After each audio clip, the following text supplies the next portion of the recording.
Now, I will tell you that there are two sea monsters. One is called Havgufa, the other Lindbaka. It is the largest whale in the world, but the Havgufa is the largest monster in the sea. It is the nature of this creature to swallow men and ships and even whales and everything else within reach. It stays submerged for days, then rears its head and nostrils above the surface and stays that way at least until the change of the tide. Now, that sound we just sailed through was the space between its jaws, and its nostrils and lower jaw were those rocks that appeared in the sea, while Lindbaka was the island we saw sinking down. However, Muntasok has sent these creatures to you by means of his magic to cause the death of you and all your men. He thought more men would have gone the same way as those that had already drowned, and he expected the Havgufa would have swallowed us all.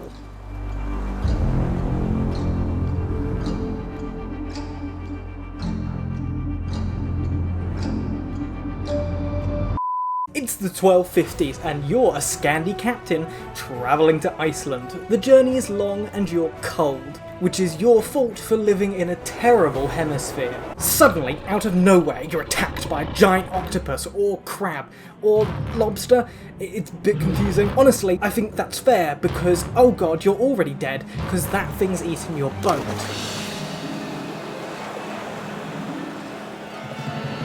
1500s, you're wandering through the wilderness in Central Europe. You're a hunter, looking for rabbits, and maybe some deer. Going to check on your traps, you hear something scatter away from you. Then, in the corner of your eye, you see him. In the corner of your eye, you catch what you think might be the horns of a deer. You grab your bow and arrow and lean down quietly, hoping it didn't wander away. But your eyes must deceive you, as out of the bush comes a large rabbit, bearing mighty horns. In your shock, you forget to fire the arrow, and the beast scatters away. 1735, a soon-to-be mother of her 13th child, Jane Leeds is in labour on a stormy night. She had cursed the child out of anger, for she believed it to be the devil. That night, a child not was born. Instead, a beast of hooved feet, bat wings and a forked tail, goat head, screamed into existence, beating everyone in the room with its tail before flying out the chimney and into the pine woods.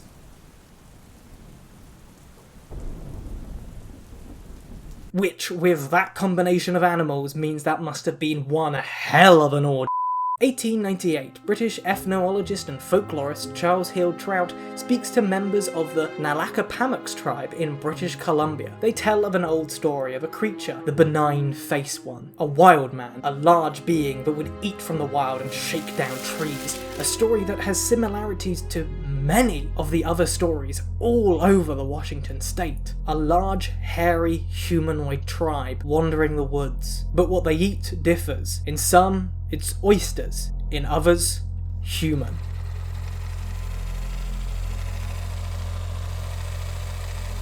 (1948), giant penguins in Florida. Yeah, that's right, huge boys. 4.5 meters tall, just absolute units. Cryptozoology is the science of middle-aged men who never got married, which is why I thought I'd start reading up on it now.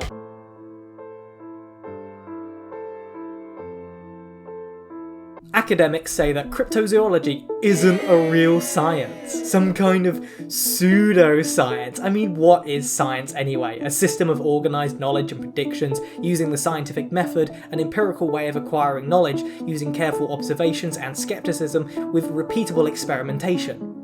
I mean, cryptozoology does like none of that, but I mean, I wouldn't go so far as to call it unscientific. Cryptozoology, or as I like to call it, the science of huffing Dulux white emulsion paint, is the study of creatures that fall out of the norm, beyond the science of mortal men, a science that stares deep into the eyes of God and sees the truth behind it all, that the very world we live in is not so cut and dry, but a complex web of mystery held just out of reach of humankind.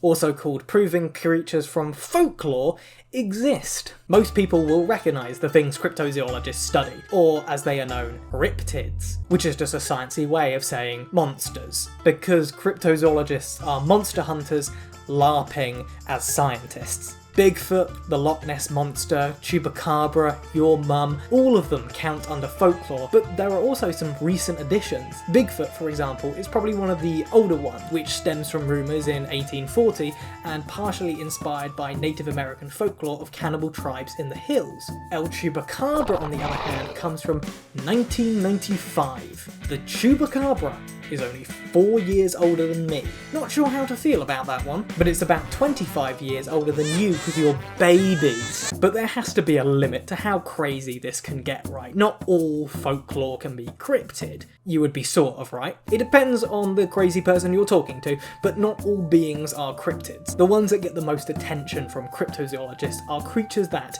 if you suspend the majority of your disbelief and understanding of the evolutionary process, could exist.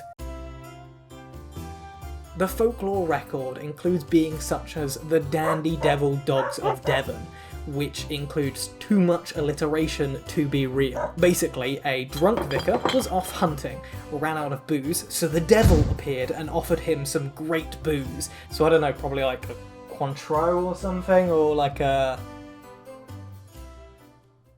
maybe a nice rum. The devil then decided to steal some of the guy's hunt, which I feel is unnecessary. You're already a demon, doesn't mean you need to be a dick. The vicar decides to throw some hands with the devil and promptly gets taken away to hell. And apparently you can still hear the guy's hunting dogs or whatever. You know, that story's not cryptid, it's just, I was gonna say creepy, but it's no Blair Witch product, is it? I mean, come on, people of the 1600s, get some talent, oh my god. There's also the tale of the vampires of Burton-on-Trent, which, yes, for Americans, that is a real place, and no, it does not have the same ring to it as Vampires of Transylvania. Two dead people would walk around at night with coffins on their backs, known as revenants, knocking on doors and calling people by name. Those people would get sick and eventually die. The only way to stop it was to dig up the dead bodies, cut off the head of the bodies and lay them between their legs. Do not understand the moral of that story. Is it saying we should be cutting off the heads of dead people? I don't know. So, obviously that one's folklore, except I found an online diploma that you can get for £25, £100 off the original price, so act now, which literally lists vampires as one of the humanoid cryptids. So, yeah, as well as pixies, nymphs, gorgons, gnomes, knockers, which I agree, these things are out of this world. Banshees, elementals, phoenix, thunderbirds, Argo.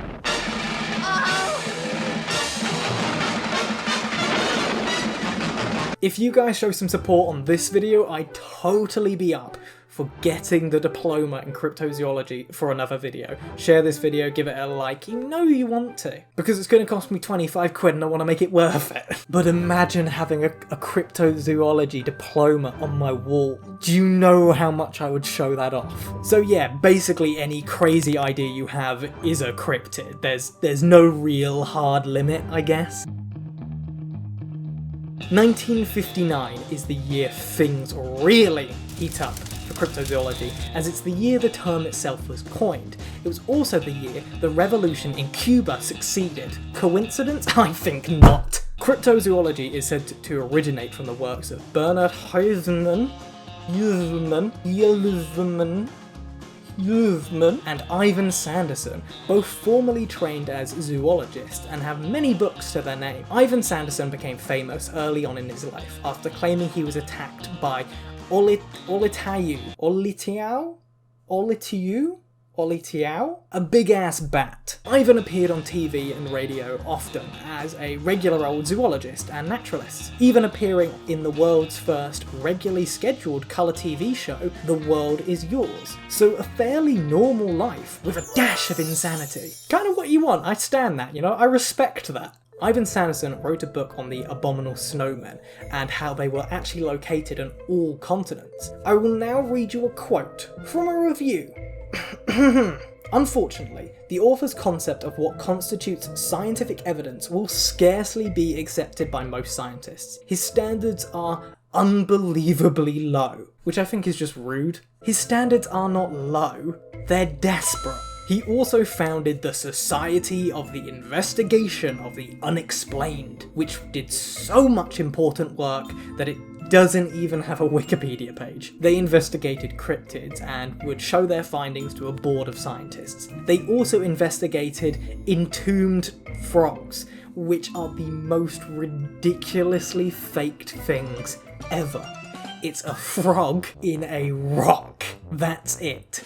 It's a dead frog in a rock. It's not a cryptid, it's just some builders having a laugh. Please stop. Bernard was the president of the International Society of Cryptozoology. It ran for 16 years from 1982, published newsletters, ran a website, and found fuck all. Bernard's books also had lovely reviews on them, such as Leaps of Credulity That Leave a Skeptical Reader Behind, and Hulveman's own writings. This book included often a shrew critical analysis of available data. Credibility is seriously undermined by sloppy research. So, 5 stars on Amazon. Bernard tried to pull the old sneaky on us all once. He had written a book on his investigation on giant squids. Now, giant squids I'll bring up again as an excellent example of something that was once on the boundary of being a cryptid but turned out to be completely real. The difference is, the giant squid had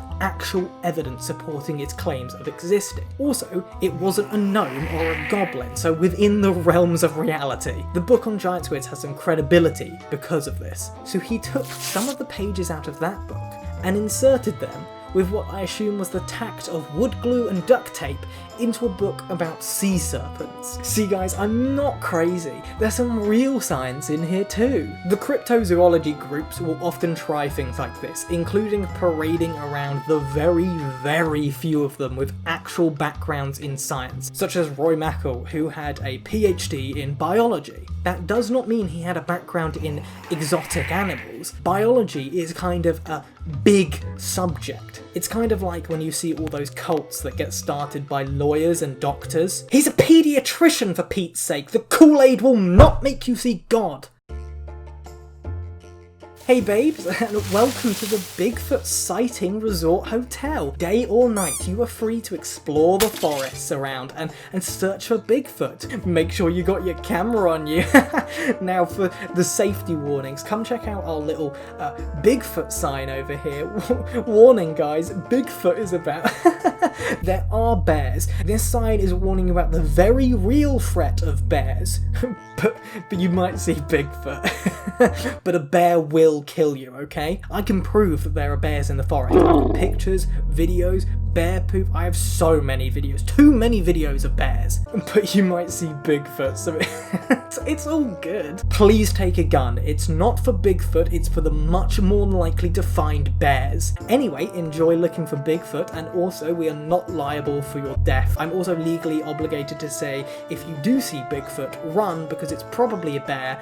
Though I don't know, might be Bigfoot, so... By the way, the rent is $700 a night. See ya! The biggest part of cryptozoology, and the most well-documented, is not cryptids' existence themselves, but the overwhelming evidence that they don't exist, and every sighting that's been made has been wild and elaborate hoaxes. 1909, T.P. Hopkins, proprietor of the Philadelphia Arch Street Museum, was in trouble. Attendance was low, and so asked his publicist, Norman Jeffries, to come up with something to boost interest. Luckily, Norman had studied the ways of the prank patrol ninja and was ready. He purchased a kangaroo, stuck claws and bat wings on with glue, and said they had captured the Jersey Devil. All I can say to that is I think I would know. I cannot imagine I would look at it and say, yeah, that's the Jersey Devil. That is not a kangaroo. I mean, a kangaroo looks like a kangaroo, no matter how much Halloween costume props on it it's got. World War I must have really woken humanity up. Just pre-war, childhood innocence, yeah, that's the Jersey Devil right there. Oh, that's so terrifying. Post-war, 4 years of seeing your friends blown up, shot, and die from trench foot, and you're like, yep, that's just a kangaroo. That's really what the war took from us, our imaginations. and not a generation of young men. Norman actually admitted to it 20 years later. There were many other Jersey Devil pranks around that time, such as hoof prints found in the forests. Ivan Sanderson, yeah, him again, even investigated some of these and realised lots of them were real estate hoaxes. He could be very skeptical at times. So in 1948, Florida, giant penguins, 4.5 meters tall, impossible to miss because, you know, the height, footprints, and probably the eggs, I imagine. Yeah, all of you know those ones. Probably related to Anthropornis, not what you think, that died out 33 million years ago, lived entirely in Antarctica and New Zealand, not in Florida, and had no contact with even early hominids. And again, Anthropornis, not what you think. There were some footprints found in the sand, and Ivan said there was no possible way they could have been faked. They were 100% real, no doubt about it. Absolutely nothing else could make a footprint like, except some cast iron footprints that were made to look like that. 40 years later, in the St. Petersburg Times, a reporter, Jan Kirby, revealed Tony Singori and Al Williams, two locally known pranksters, were inspired by fossilised dinosaur footprints and had made iron-casted penguin footprints. Ivan's reputation was a little damaged by that one, just a smidge. There are lots of other famous hoaxes. That log that they said was the Loch Ness Monster, literally anything about Bigfoot. But it might surprise you, intrepid explorers, that there are some cryptids that did turn out to be real. Sort of. Now I have to expand the definition of cryptid here a bit, but hear me out. Now I've mentioned the giant squid and colossal squid already. Giant sea creatures with utter horrific origins to the known world. Imagine, if you will, a giant whale. The blue whale, heart the size of a Mini Cooper. Terrifying. And also kind of graceful, but also kind of terrifying. So we're watching these whales and then we go, it's got scars on its body. That's interesting. And then the dread sets in. What is fighting a blue whale? On some of these whales you can actually see sucker scar prints. And so obviously that started the legend of these squids, and then eventually they were proven to exist, and yes, they are terrifying. Why do they have beaks like birds? I can see that thing biting my arm off. This is why so much of the ocean is uncharted. It's because it's fucking terrifying. But lots of other impossible creatures turn out to be real too. The duck-billed platypus, which, I mean, how could you not think it's fake? Some scientist walks into the animal building and says, guys, amazing discovery. It's like a mole or an otter with a duck bill on its face, has venom in its ankles, and it can sense its prey using electromagnetism. Also, mammal that lays eggs. Oh yeah, Bill, sure it can. Glug glug, right? Guys, I'm serious, this is real. Yeah, Bill. And so are gorillas, which is also a creature that no one could believe existed. Big, muscular hominid creatures in the middle of the jungle. Yeah, sure.